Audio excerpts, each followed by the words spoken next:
Okay, so the centroid is our second triangle center. Yesterday we learned about circumcenter. Every time I teach you a new triangle center, I'm going to teach you two things about it. First, I'm going to tell you how to build it. Then I'm going to tell you the special property of it. When we learned about circumcenter yesterday, when I told you how do we build it, it turned out you build it by finding all the perpendicular bisectors.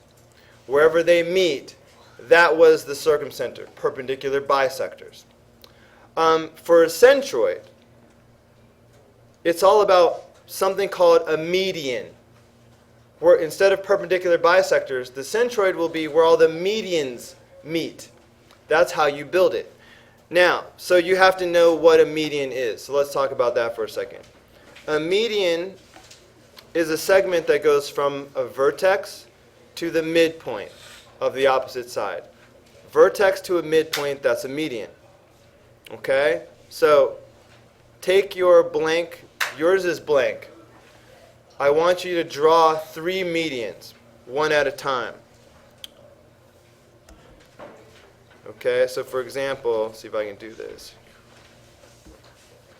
If you understand that a median goes from a vertex to the midpoint of the opposite side, you will do your very best to draw a segment going from, for example, vertex A to the middle of the side CB. Everybody do that right now if you didn't already do it. If you do it right, then these two segments should be the same because this should be the midpoint. Then do that 3 times. All right? Find me another median. So we did the one from A to the midpoint of the opposite side. Do one from C to the midpoint of the opposite side. Do another one from B to the midpoint of the opposite side. These are all medians, and this is how you build the centroid. Okay? If you did it perfectly, you would find that they all meet at the same point. And of course, that point is going to be called the centroid. And that's what today's lesson is about. Okay? So, every time I teach you a triangle center, I'm going to try to teach you 2 things. How do you build it, and what are the special properties? For a centroid, how do we build it? You find where all the medians meet. And of course, you have to know what a median is. How did we build the circumcenter? I'm going to be quizzing you constantly as I go along. Can somebody raise your hand and tell me how we built the circumcenter? Go. We got the perpendicular. The perpendicular what's? Bisectors. The perpendicular bisectors. That's how we built the circumcenter. We saw all the perpendicular bisectors where they met. What was the special property of the circumcenter? Anybody raise your hand and tell me what was the special property of the circumcenter? Right. You're describing what a perpendicular bisector is. But I want to know the special property. If this is the circumcenter, so what? Right. It's equidistant to all vertices. Equidistant to all vertices. This is the special property of a circumcenter.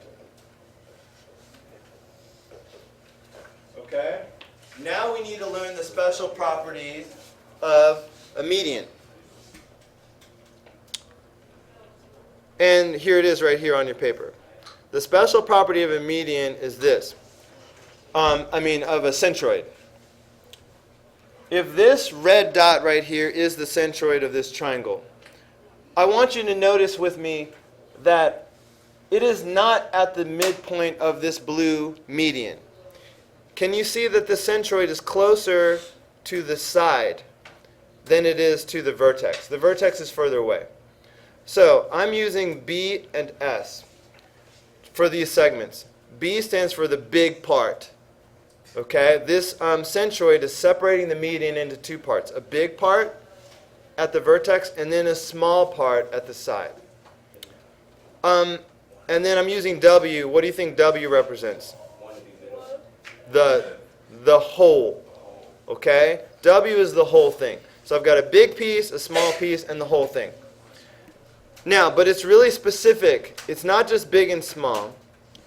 These formulas represent the special properties of this centroid. Yes, we're going to have a big piece and a small piece of every median. But it turns out that the big piece is exactly twice as big as the small piece is. Okay, think about that. Looking at this picture, the big piece is twice as big. That means if I were to take this big piece and split it in half, how would these pieces of the big piece compare to the small piece? Does that make any sense? Like, say, for example, say if this small piece was 5. Okay, they would all be 5. Okay? Because if this is 5, the big piece has to be double that, wouldn't it? If this is 5, then the big piece must be 10. But that means if I took that big piece and split it, oh, I lost Chase. Come back, Chase. There he is. If I took the big piece and split it, it would be 5 and 5. This is what I want you to absorb. Every time we look at the median with the centroid, I want you to see 3 pieces. The small piece is one of them, and then the big piece is going to be 2 of them. It's 3 pieces. The 3 pieces will always be the same. Okay? That's the special property. That's really what all these little formulas are saying. The median will be split up into 3 equal parts. Okay? That's basically what these formulas are saying. We'll come back to that if we have to. Look at example 1 and 2. These are really extra easy. Segment BD is a median. Find the length of AD. Better zoom in a bit. No, that's not zooming. Okay? Look. So you guys, if BD is supposed to be a median, what is a median? Tyler, did you absorb that yet? What is a median? Okay? It's going to take some repetition before it sticks, but let me see how we're doing so far. What is a median, Jill? That's a midpoint. A median is like a line segment, but what kind of line segment? From where to where? Everybody cheat. Look down at your paper, find where it tells you what a median is, and be ready to tell me. All right? A median goes from where to where? Everybody blurt it out. Vertex to midpoint. That's what a median is. So if this red line I just drew is a median, it's got to go from the vertex, B, to the midpoint, D. So D has to be the midpoint. That means AD and DC must be the same thing, right? So we're supposed to find the length of AD. So what is the length of AD, you guys? 6. It's simply 6. It's just testing that you know what a median is. It's the midpoint. It hits the midpoint. So it's got to be 6. Extra easy. So what about number 2? What's AD for number 2? 17. It's just 17. Okay, there's really nothing to that. It's a midpoint 17. Okay, flip, flip. We're on the back. S is the centroid. So from now on, when you hear the word centroid, I want you to think 2 things. I want you to think about how it's built and what the special property is. Centroid. How is it built? Medians. It's where all the medians meet. What's the special property? Remember, the special property for centroid, this is the one where you're going to have a big piece and a small piece. But the big piece, you can split it in half and have 3 equal pieces. So when you see centroid, I want you to sort of think 3 equal pieces. That's sort of the property. Let me zoom in and show you what I mean, though. Can I zoom in?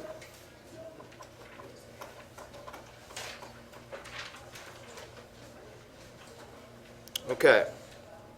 All right, look at this picture.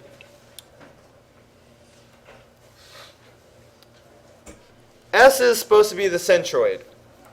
That means that all of these medians are going to have the big piece and the small piece that makes 3 equal pieces.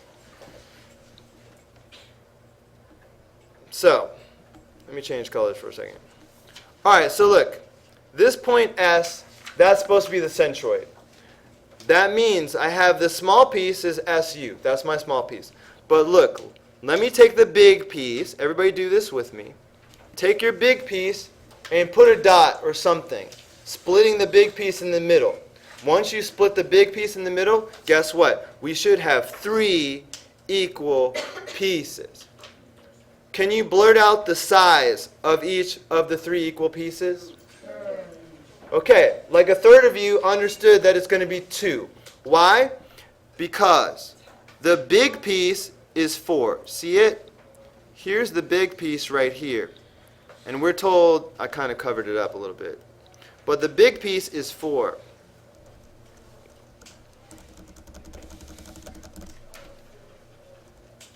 Now the dot's there.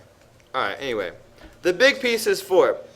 That means if I take that 4 and I split it in half, that has to be 2 and 2.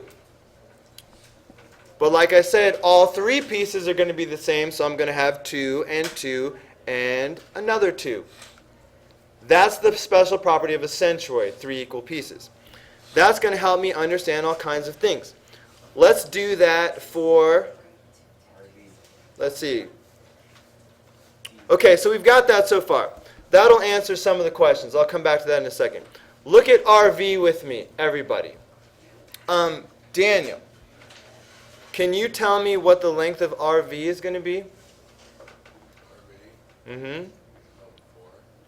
It's not going to be 4. Here's a hint. Oh, 6. Yes, 6.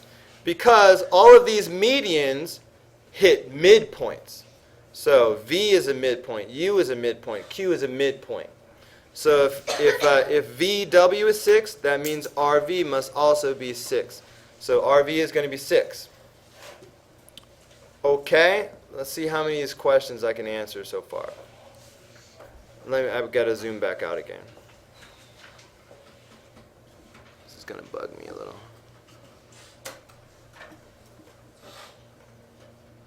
Okay. So let's see what we've got. RV, we know that that's going to be 6. What about RW? Can you guys tell me RW? 12. That's going to be 12 because RW is just the whole way across, 6 and 6. What about RU? Can you guys tell me that? 6. RU is 6. Why? Because that's 2, 2, and 2. So that's going to be 6. All right, let me call a couple of specific people. Tiger, what's SU? SU is 2. SU was 2. Okay. Okay. Now we come to TS. Do we have TS? Yes. Mr. Garcia, are we ready with TS right now? Yeah, we haven't done it yet, but we haven't used all of our information yet. Let's see. Look up here at the top. We are told that TV is 9. Let's use that now. TV is 9. TV is the whole thing. Does anybody know where I'm going with this? What am I going to do with that 9? Anybody? Jill. Split it up into 3 sections, and the sections will be 3. Split it up into 3 sections. 9 is the whole thing. If we've got a centroid happening, it should be 3 equal parts. Ward. Come on, brother. Keep that head up, genius. Okay. I got to zoom back in for a second. Yes, Jill said, look, everybody. I feel I should change colors now. Jill said that TV, we're told that that is 9. But if this is a centroid, then that should split into 3 equal parts, just like that. So each part is going to be, Jill already told us, 3, 3. Okay, so let's see what's next. So what's going to be the length of TS, you guys? 6. TS will then be 6, because if I got a 3 and another 3, that's 6. What about SV? What's that going to be? 3. That's one of my 3s. Okay? When you're doing this, we're dealing with a centroid. We have to keep the connections in our mind. If I say circumcenter, that's the one where it's equally distant to the corners.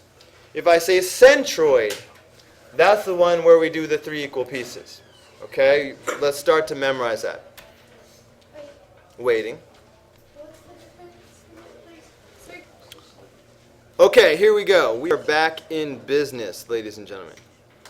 They give us some stuff. ML is 8, LP is 3, OL is 5. Let's deal with this one at a time and see what we got. Okay, ML is 8. So that's this piece right here. This is going to be 8. Okay, that is 8. Now, let me talk to Jill for a second. Jill, if this is supposed to be the centroid, that centroid should split this median into a big piece and a small piece. ML, is that the big piece or is that the small piece? That's the big piece. So, Andrew, how do I get my 3 equal pieces? Where do the 3 equal pieces come in? Let me skip to Haley. Haley, where do my 3 equal pieces come in? They come in because like you do half of 8. Yes, they come in because you take that big piece and you split it in half. And that's going to be 2 of your 3 equal pieces. Okay? So let me change color so it'll show up. So if I take this big piece and I put a dot right in the middle, that should now split this into 2 of my 3 pieces. Obviously, what will be the lengths of those? 4. So that means I'm going to have a 4 and a 4 right there. And of course, the third piece is going to be down this way, right? That's the other 4. The small piece is one of the 3. Okay, so I've got 4, 4, and another 4. Right there, that'll probably answer a bunch of the questions. But I'm not even going to look at it. Let me deal with the 3 and the 5, and let's just do it all. Okay? Is anybody lost yet? Does everyone understand where the 4, 4, 4 came from? Okay, anybody lost? Flavon, how we doing, brother? You're good? Okay. All right, switching colors. Let's go green. It's good for the world. This is what I'm saying. LP is 3. So here, I'm going to make a green LP right here. LP is 3. Okay, Ashley, is that a big piece or a small piece? Small piece. So how am I going to take this and make 3 pieces out of it? So you're going to cut the other one in. I'm going to cut the other one in half. So if I put a dot right here, then what's this going to be right here? 3. This is going to be 3, and there's going to be 3. Waiting. Okay, we were given that LP is 3. I'm starting with that. Oh, Never mind? yeah. Okay, so we were given LP. That was the small piece, so the other one must be the double, 3, 3. Did I lose anybody just then? Is everybody with me? Okay. Now let's do the 5. Let's see. Let me pick on Josue. Listo? Yeah. Okay. OL is 5. Let's do purple. OL is 5. So that's going to be right here. OL, that's 5. Okay, is that the big or the small? That's the big. Okay, that means I have to take this and split it in half. Josue, can you tell me what half of 5 is, like a decimal? 2.5. We're just going to have a decimal. We'll have to deal with that, okay? So I'm going to split this up, and this is going to become 2.5 and another 2.5. Okay, that's really blurry.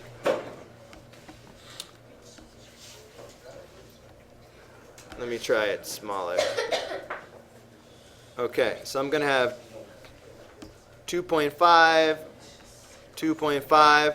What's going to be the length of LQ, you guys? Another 2.5. Always 3 equal pieces. Now we have everything all marked up. So we should be able to go back and answer all of our questions. Okay, now let's look at number 15. Let's see how we handle it when we've got variables and we need to find x. Let's see. We're told that OL is 8x. So that's a good place to start. OL is 8x. So that means this part right here is 8x.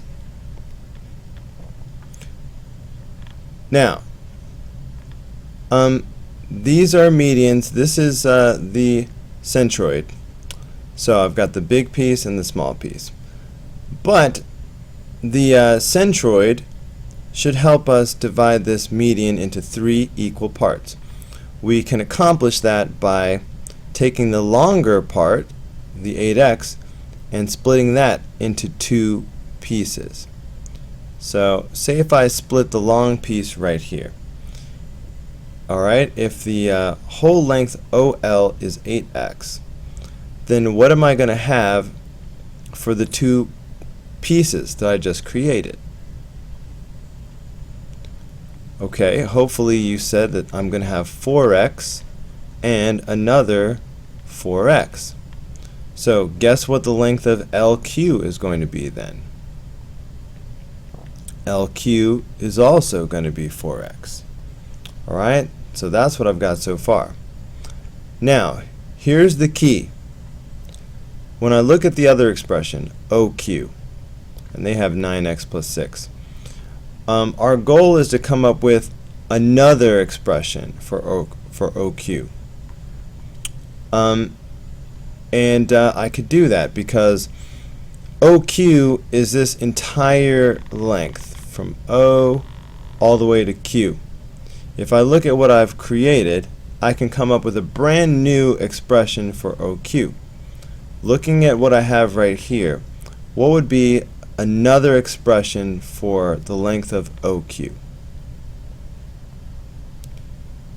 Well, hopefully you realize if I add up 4x plus 4x plus 4x, that's 3 times 4, that's going to be 12x. 12x is another way of describing the length of OQ. So look, here's OQ up here. So OQ is 12x. But look, OQ equals 9x plus 6. That means 12x must equal 9x plus 6. Now I've got an equation that I can solve and find x. Let me just move it over to the side. I've got 12x equals 9x plus 6.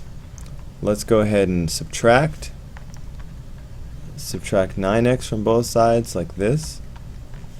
That's going to give me 3x equals 6 because these cancel out.